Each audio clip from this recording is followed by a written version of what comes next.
Shalom, shalom. I want to give all praise unto Yahweh, Ba'ashem Yahushai, Ba'ashem Kadash, Barak the Yahweh, Barak the Yahushai, Barak the Yahweh, Barak the Yahushai, Ba'ashem Kadash. We give double honors to our apostle elders, which are the apostle elders at Great Millstone, to you hope for the elect on the four corners of the planet Earth. Keep fighting, keep pushing, maintain, go for that goal. This lesson is going to touch in on the Iron Age. I think it's going to be ESAU exposed, ESAU information, but the title will be on the lines of ESAU and the Iron Age, okay? Because the apostles and elders have went into the more details on, how ESAU, the more proof that we can know. Because in this truth, you have to find. That's why it says you got to be convinced in your own self. And history facts, when history itself is pointing to prophecy, that's how you know this Bible is real, man. It's not some made-up book, or some people say, oh, it's written by man. Certain men didn't live all the time that it needed to live to so-called have the Bible be true in their words. They wrote certain things, for the Most High to keep certain history facts alive. That shows the Most High has control over it, man. All right? Because there's no way for a man to keep his dream going, but when he passes, unless his so-called kingdom is still ruling. But kingdoms come and kingdoms go. All right, but the words of Yahweh Shem Yahshua go forever, man. Okay, they're not of men. Okay, so we're just gonna jump right into it. Let me jump right into Wikipedia. Yeah, right here.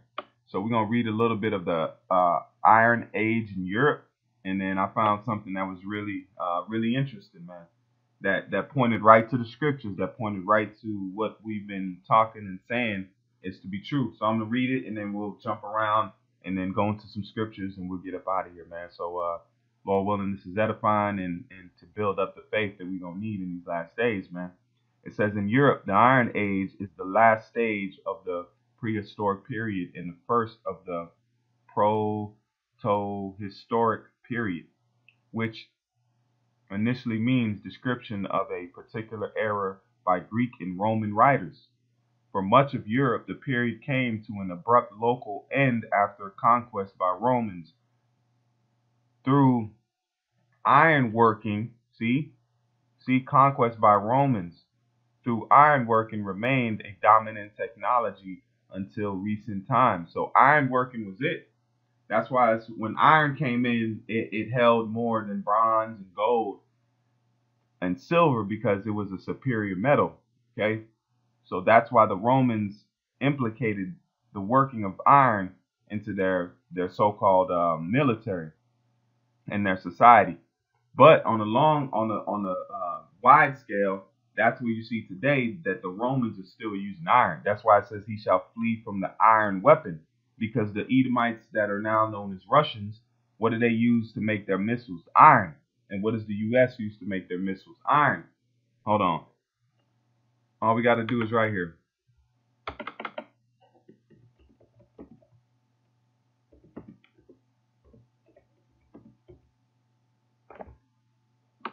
All right, look.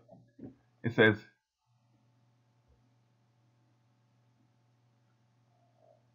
let me get here.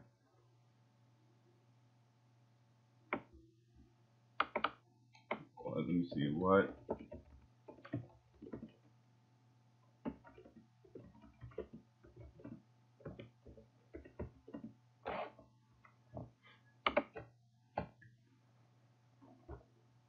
Okay, so now let's go to intercontinental ballistic missiles, right? Let's go to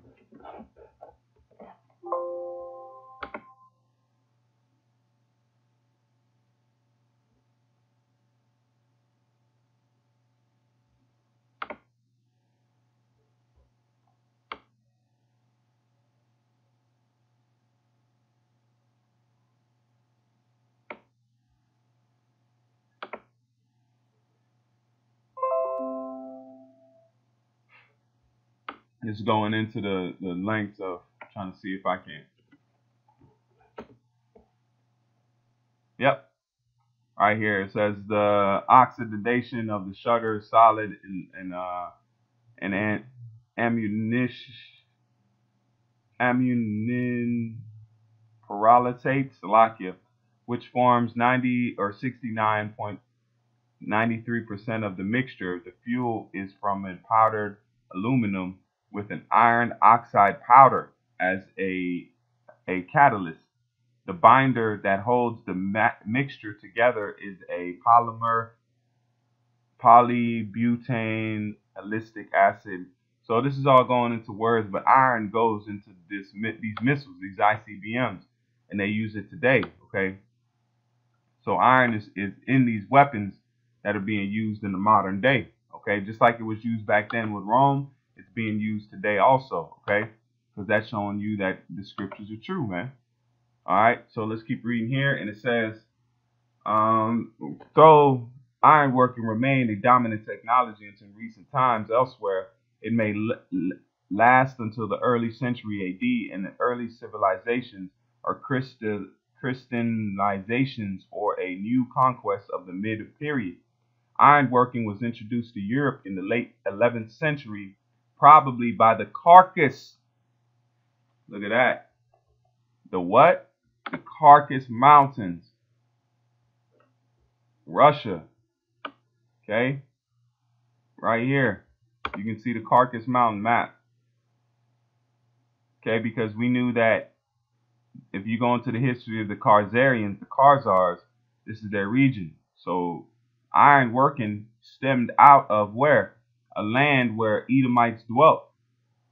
Okay? That's not a coincidence that the Caucasus Mountains was a place where the ironworking came out of and brought to Europe. All right, because the Edomites were spread there. If you see in the time of the Renaissance period, because the original Romans were Japhetic. Romulus and Remus were Japhetic, of the Japhetic line. Okay, of Japhet. It wasn't they took over that land and put the name of themselves as Romans. Okay, that's why, let me get a quick precept real quick.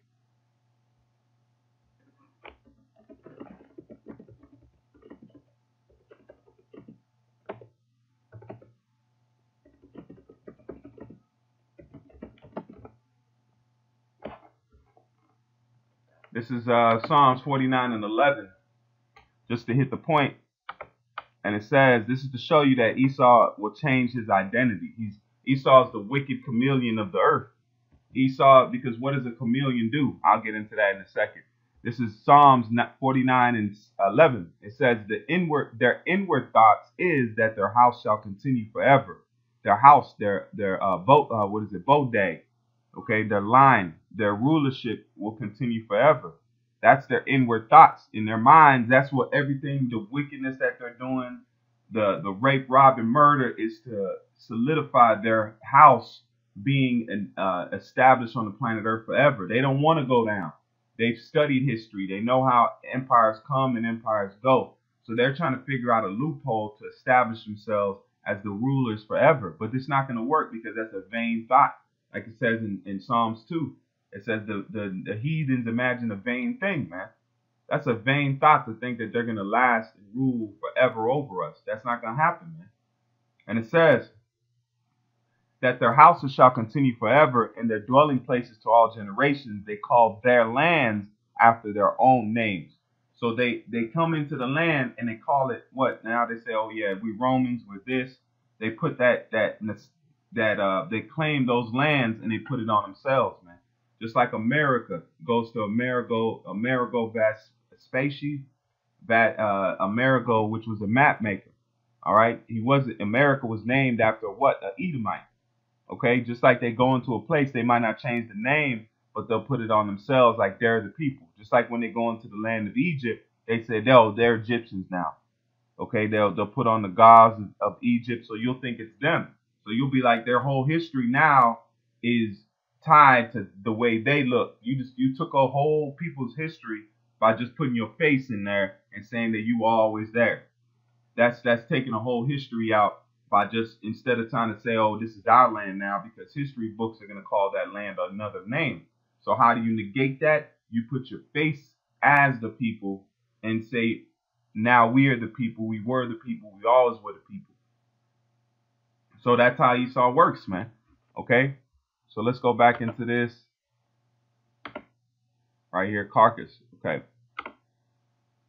So you know it's speaking about the Caucasus Mountains, okay? It says the Caucasus. Caucasus is an area situated between the Black Sea and the Caspian Sea and mainly occupied by Georgia, Russia. It is home to the Caucasus Mountains. So this right here, when it's talking about the Iron Age, it's talking about the Caucasus Mountains, man. Okay, so let's read it again to show you that it's spiritual. All this is spiritual. And it says iron working was introduced to Europe, was introduced in the late 11th century BC, probably from the Caucasus, and slowly spread northward and westward over this succeeding 500 years. For example, the Iron Age of prehistoric Ireland began around 500 BC, when the Greek Iron Age had already ended, and finished around 400 AD, and widespread use of the technology of iron was implemented in Europe simultaneously with Asia. So that time, that's why, and you see in that Renaissance period, when the Edomites started coming back into power, they started bringing these things back into use. They brought these into use, which were going to solidify their rulership. It was going to solidify their rulership, man, because it came out of their region. Let me see here. Let's go right here to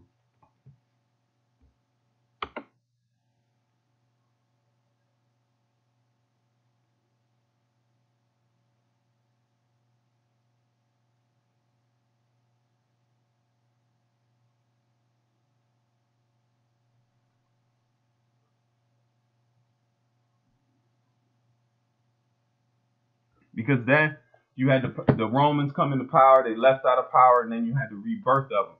But once they got established in power, the iron working came out of that region of the Caucasus Mountains. Okay, that region. So when they came back into power, they started taking over these different places and established themselves as rulers on the planet Earth. Okay, that's why it says we chased them up into the mountains, and they stayed there. Then they came down from the mountains, and they started to establish their rulership on the planet Earth. All right. So it's just different facts just to point out. I seen that. I was like, man, that's spiritual, because the iron working, that's why it says they should be as iron, teeth of iron, because that's showing because they were professionalizing in that. So once they established themselves as the Roman Empire, they already had that knowledge of working with that type of metal, man. All right. So let's keep going on this. And it says, and slowly spread.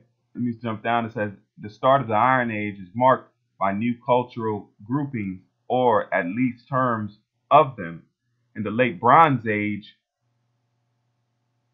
Greece collapsing in some confusion, while the Central Europe unified culture had already given way to the Hallstatt culture in North Italy, is regarded as the start of the Etruscan civilization, like its successor Latin culture, Hallstatt. And then that's why you can go right here and point out that you had what? That's why the Romans named their legion what? The Sixth Ironclad Legion, because they used that force, that sword, to take over the known world at that time. They didn't ask permission. The Lord put a spirit on them to go out there and to do what they needed to do, to establish that prophecy and establish the Lord's words, man. It wasn't for their so-called the Lord liked them, no, because they were already pre-spoken about. So they had to come to pass. They had to come, okay? So it wasn't some kind of miraculous thing that came to power. They were meant to be in power, because Yahweh Shem Yahushua was going to establish them in power. And it wasn't a coincidence that they named the Sixth Legion the Ironclad Legion, which was a legion of the Imperial Roman army. See? In 30 BC, it became part of the Emperor Augustus' standing army and continued to exist into the 4th century. So they had a long stint, man. So they were an established army group, just like you have the so-called Green Berets or the Navy SEALs. That was just like back then. All right, that was just like back then. And another thing to show you that the Roman Empire does the same things they do today, what they did back then, is the front lines, how they work the army itself. Because the army back then, in the time of the Roman Empire, and nowadays is run the same way. And I'm gonna play this video clip, and then we're gonna get into some more information. Punishment. An important thing to say about new recruits in the Roman army is the fact that they were always placed at the front, having the more experienced soldiers and veterans of the army in the back. Quite a few reasons for this. It stopped the new soldiers from running away if their courage deserted them. Roman legatus also did not want to lose experienced legionaries in the first waves of battle. And of course, as a new legionary came alive after battle, then he would be blooded and experienced and became a valuable addition to the army. Clearly, the loss of an inexperienced soldier would be far more preferable. Now, as we said, depending on what age we're talking about, we will see no massed archery, we will see auxiliary. See? So what they do now, what do? They say, oh, this guy's a 5-star general. You don't see generals on the front line of a battle. You don't see them on the front line. You see the rookies. Okay, you see the greenhorns, the grunts. Those are the ones that go to the front, just like in the American Army. Once you get out of boot camp, you off to the front line, man. You off the close to the front. They might not put you in the heat of the battle, but you're gonna be close. Once you learn a few things, you're going to the front of it. That's why you see the generals, the corporals, they stand back in the so-called tents, and they call shots from there, man. That's how you know that this is the Roman army coming back in the reincarnation, because they move in the same exact way, man. Okay. Now they got instead of iron swords, they got bullets. They got missiles. They got different warfare, because that goes into the blessing of the sword. The sword is a wide variety of killing instruments, okay? That's just when they say a sword, it's not talking about just a sword. It's talking about killing instruments, because that's what a sword is a killing instrument. So Esau has been blessed with the power of a killing instrument, okay? And for the Iron Age to come out of what? Russia, or Caucasus, that shows right there that it was the Edomites, okay? That the Iron Age, other nations were using iron, but not as proficiently as the Edomites coming out of what? The Caucasus Mountains. And they established themselves through that what? That military might. Because the blessings of Esau's father told him that what? That he should live with the fatness of the earth, and by the sword shall he live. So he's going to live as a war nation, okay? And that's what the Edomites are showing themselves to be. The Japhet is not a warlike nation. Okay? When's the last time you've seen the Polynesians invade anybody? When's you see the Polynesians? The Polynesians barely got a standing army, man. They might have a nice little size, maybe 2,000-3,000, maybe 5,000. But they don't have no big army like that. They don't have big jets like that. That's the Japhetic. That's Japhet's spirit, man, because they're beautiful, man. Yawan, okay? They're known as beautiful. They're beautiful people. Esau is that's how we know the white man is the devil. We're not saying it like, oh yeah, man, we just calling him because he oppressed. No, the prophecies are putting the light on this man. He lives by the sword. He lives by his war. What does Trump say? We have the strongest military in the world.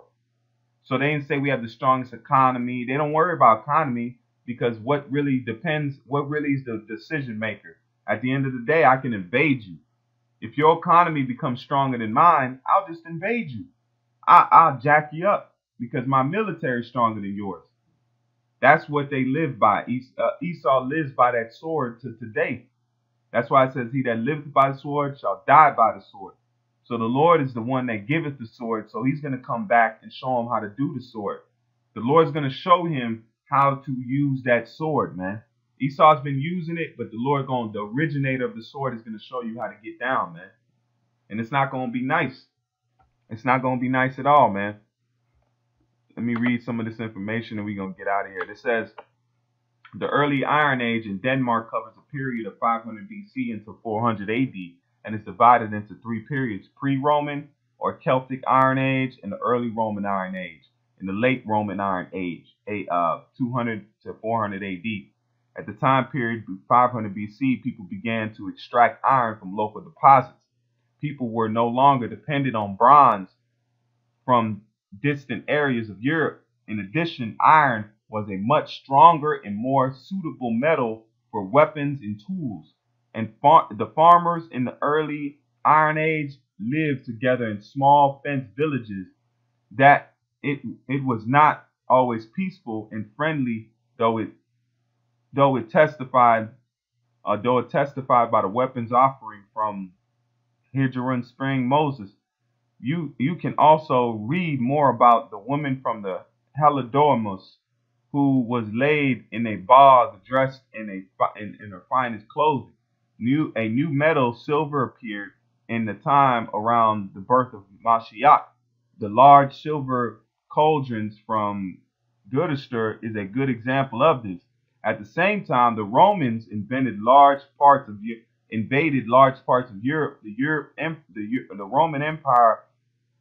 The Roman Empire's proximity led to significant culture and social changes in Denmark, and princely graves from from Hobie to Hillagi. You can see the results in melting the Roman Empire. Okay, so this is just examples of the Roman iron in Rome, man. Okay, so this right here shows exactly that what Esau has to be the Romans, and they have to go back to the Edomites, man. Not Japhet, because that's the original Roman, is the Japhetic line. Okay, but they took that place over and put the land as themselves. They went in and put themselves as we the Japhet, we Japhetic now. Okay, so that's more news and more truth to show, man. This boosts your faith, because the Bible is true. History itself is pointing to this man as being the what? The devil. All right, so if you want to go through and look up more on this information, I have more out here, but let me get this right here. Let me get this.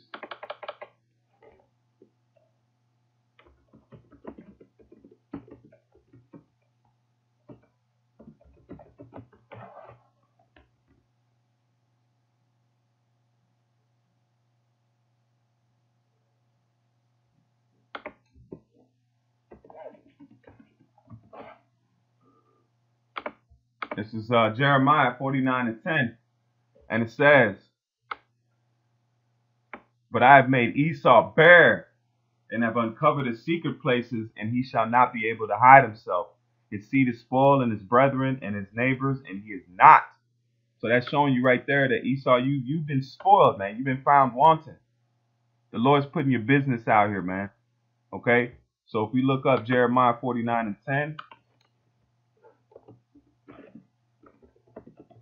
this is Jeremiah 49:10. And we're going to go into the word bear. It's chasap.